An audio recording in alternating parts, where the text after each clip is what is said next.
Welcome back to another video. आज के इस वीडियो लेक्चर में हम डिस्कस करेंगे राजस्थान के लोक वाद्य यंत्र के बारे में। राजस्थान के आर्ट एंड कल्चर की बात करेंगे हम, जिसमें टॉपिक अपना रहेगा राजस्थान के लोक वाद्य यंत्र। और ये क्लास अपने PTT exam, BSTC, CET, level system, LDC, Rajasthan के विभिन्न कॉम्पिटिटिव एग्जाम जिसमें राजस्थान की कला संस्कृति पूछी जाती है, उसके लिए महत्वपूर्ण क्लास होने वाली है। और इसमें हम राजस्थान के लोक वाद्य यंत्रों के बारे में डिटेल से चर्चा करने की कोशिश करेंगे। और यदि आप चैनल पर नए हो तो एक बार चैनल को सब्सक्राइब जरूर कर दें और बेल आइकन जरूर प्रेस कर दें, ताकि इसी प्रकार की न्यू नोटिफिकेशन आपको सबसे पहले मिल सके। तो चलो बिना टाइम वेस्ट किए हम स्टार्ट करते हैं आज की क्लास को और बात करते हैं राजस्थान के लोक वाद्य यंत्र के बारे में। राजस्थान के लोक, सबसे पहले वाद्य यंत्र एक ऐसे यंत्र हैं जो संगीत को सुरमय और मनमोहक बनाने के लिए बजाय वाद्य यंत्रों का प्रयोग किया जाता है, बजाया जाता है। संगीत को सुरमय और इसके अलावा संगीत को मनमोहक बनाने के लिए वाद्य यंत्रों का प्रयोग किया जाता है। और देवी देवताओं के भी विभिन्न वाद्य यंत्रों का उल्लेख हमारे प्राचीन काल में मिलता है। ठीक है, वाद्य यंत्रों का उल्लेख प्राचीन काल से ही मिलता है। और इसके जैसे कि उदाहरण देखें तो शिवजी का डमरू वाद्य यंत्र, और इसके अलावा सरस्वती जी वीणा बजाते थे, और राणा कुंभा वीणा बजाने में एक्सपर्ट थे। और इसके अलावा अकबर भी नगाड़ा और नौकारा या फिर नगाड़ा जिसे कहते हैं, ये भी बजाने में एक्सपर्ट थे। तो इस प्रकार से प्राचीन काल से ही वाद्य यंत्रों का प्रचलन रहा है। और बात करते हैं अब नेक्स्ट राजस्थान में वाद्य यंत्र के बारे में। राजस्थान में जब बात करते हैं, राजस्थान संगीत नाटक अकादमी कहाँ पर स्थित है? सबसे पहले ये राजस्थान संगीत नाटक अकादमी जोधपुर में स्थित है। और इसका प्रतीक चिन्ह कौन सा है? सुरिंदा इसका प्रतीक चिन्ह है। जो राजस्थान की संगीत नाटक अकादमी है, उसका जो प्रतीक चिन्ह है वो क्या है? सुरिंदा है। इसके अलावा आप बात करते हैं राजस्थान का जो लोक वाद्य यंत्र, अगर पूछा जाए कि राजस्थान का लोक वाद्य यंत्र कौन सा है, तो राजस्थान का जो लोक वाद्य यंत्र है वो है अलगोजा। और जब हम वाद्य यंत्रों को विभक्त करते हैं, ताकि वाद्य यंत्रों को जब विभिन्न अलग अलग भागों में विभक्त करते हैं, अलग अलग कैटेगरी में बांटते हैं, तो ये कुल 4 प्रकार से होते हैं। तो देखते हैं कौन कौन से। सबसे पहले तत्व वाद्य यंत्र, जो कौन से होते हैं? तार से निर्मित होते हैं, उससे तत्व वाद्य यंत्र कहते हैं। और सुशील वाद्य यंत्र, जो हवा या फूंक देकर जो बजाए जाते हैं वाद्य यंत्र, उनको सुशील वाद्य यंत्र कहते हैं। इसके अलावा जो घन वाद्य यंत्र है, जो धातु टकरा कर जो बजाए जाते हैं, आपस में टकरा कर वो बाजे जाते हैं, घन वाद्य यंत्र। औन्नत वाद्य यंत्र जो चमड़े से बने होते हैं, उन पर भी हम जब चोट मारते हैं तो वो ध्वनि उत्पन्न करता है, ऐसे वाद्य यंत्रों को कहते हैं औन्नत वाद्य यंत्र। और इसका जो एग्जाम्पल देखते हैं, सर्वश्रेष्ठ है जो तत्व वाद्य यंत्र वो है सारंगी। और जो तार से निर्मित है तत्व वाद्य यंत्र के अंतर्गत आते हैं। जो हवा फूंक के द्वारा बजाए जाते हैं वो सुशील वाद्य यंत्र के अंतर्गत आते हैं। इसका एग्जाम्पल देखें तो सहनई है।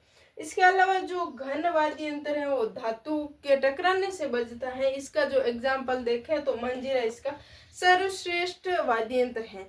इसके अलावा जो औन्नत वाद्य यंत्र है, जो चमड़े के आघात चोट के द्वारा बजाए जाते हैं, ध्वनि उत्पन्न करते हैं चोट के माध्यम से, उसे कहते हैं औन्नत वाद्य यंत्र। और इसका सर्वश्रेष्ठ जो एग्जाम्पल है वो मृदंग पखावज है। ठीक है, तो इसके बाद अपन बात करते हैं राजस्थान में सबसे बड़ा वाद्य यंत्र, सबसे छोटा और सबसे लंबा वाद्य यंत्र कौन से? तो सबसे बड़ा वाद्य यंत्र है वो है बम, जिसे दमामा या टामक भी कहते हैं।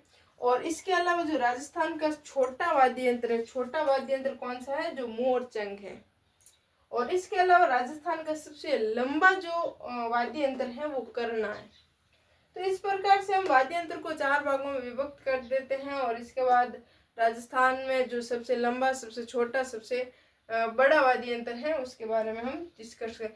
ये अपनी नोटबुक में आप ऐड जरूर कर दें, वीडियो को पॉज करके ऐड जरूर कर दें।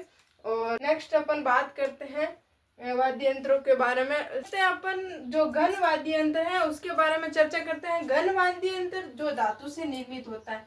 और अब घन वाद्य में कौन कौन से जो आते हैं, जो वाद्य यंत्र आते हैं उसके बारे में चर्चा करें तो सबसे पहले मंजीरा। मंजीरा जो श्रेष्ठ घन वाद्य यंत्र होता है और ये कठोरनुमा आकृति होती है, जोड़ी में बनाया जाता है, 13 ताली नृत्य में ये प्रयुक्त होता है। इसके अलावा ये पीतल से निर्मित होते हैं। जो मंजीरा है वो पीतल से निर्मित। जब मंजीरा की बात करते हैं तो ये मंजीरा होता है, ये जोड़ी नुमा आकृति में होता है। इस प्रकार से ये बजाया जाता है। ये तो बस ये वाद्य यंत्र अपने घर पर उपलब्ध होने के कारण इसके बारे में हम बता पा रहे हैं। और इसके बारे में ये पीतल से निर्मित होते हैं, ये पीतल से निर्मित होते हैं। और इसके अलावा इसकी जो आकृति होती है, इसकी आकृति कटोरे नुमा आकृति होती है और ये 13 ताली नृत्य में प्रयुक्त किया जाता है। इसके अलावा ये भजन संध्या में जब हारमोनियम बजाया जाता है, ढोलक हारमोनियम इनका संगम के साथ इनको बजाया जाता है। कहते हैं झांझ, जिससे मंजीरा का एक बड़ा रूप होता है। मंजीरा का एक बड़ा रूप होता है झांझ, जो अपने उपलब्ध नहीं।